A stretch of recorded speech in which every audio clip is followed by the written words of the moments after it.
Welcome back to our 25 days of Christmas. Day 17, sprouts. Now we've got chestnuts, pancetta, thyme, garlic. These aren't your ordinary bowl of sprouts, and we're gonna teach you how to do them now. Let's get it.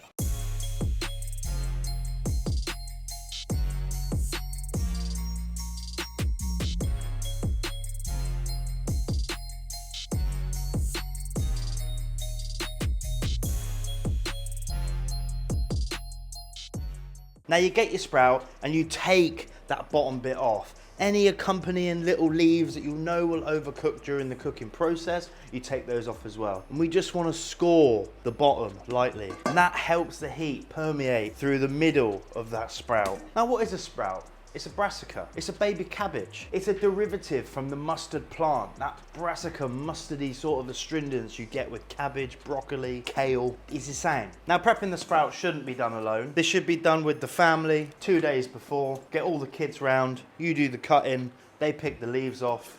It's a fun time. Is it a fun time?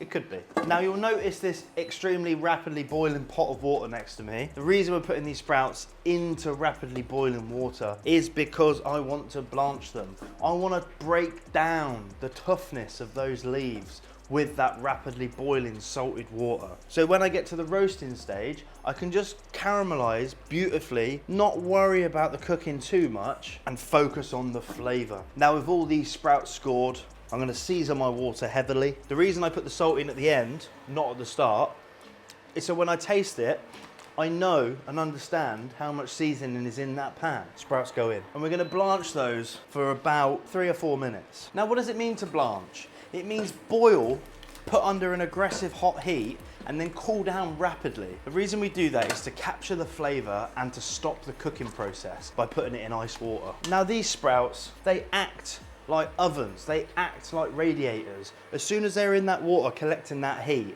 it's got all the little layers of leaves to escape. So they're gonna need to stay in the ice water for about 10 minutes, consistently stirring and making sure there's ice in there to cool those things down properly. Our Brussels sprouts, we've taken them out of the water into ice water. They're properly cooled down. We've captured the color and captured the flavor. We're gonna take these in half or keep them whole if you prefer them that way. We've got a hot pan here and we've got some stunning pancetta. I've taken this pancetta onto the board, taken the rind off and just sliced through it. Can these be lardons? 100%. I've got some banging pancetta here, so that's what I'm gonna use. That goes into a medium hot pan and you're just looking to roast that pancetta off and caramelize it deeply. The pancetta, the bacon, the smoky good stuff has come to a stage where it's crispy and caramelized. We're gonna go in with our broken up chestnuts. Now at this stage, you've started to build layers of flavor. You've started to build the deep aroma that you get from smoked bacon, the sweetness, the nuttiness, the earthiness that you get from a good chestnut. That has been infused into the fat of that bacon and in that pan. I'm gonna take these bits and pieces out, stick them in a bowl on the side. I've got my hot pan with the bacon fat in there with the flavor of chestnut. Those sprouts are going straight in. Now take a spoon and make sure the flat side of the sprout is sitting against the pan. You probably want to do this at a medium heat, not screaming hot. You want to make sure you're in control of what's going on. Now, it's no surprise what I'm going to put in this pan next. You guessed it, it's butter. So butter goes in. I like putting little knobs here and there in the pan so it melts evenly, and then you try and give like this consistent sort of caramelization to the sprouts. And that's starting to foam up quite nicely. The caramelized sprouts are there.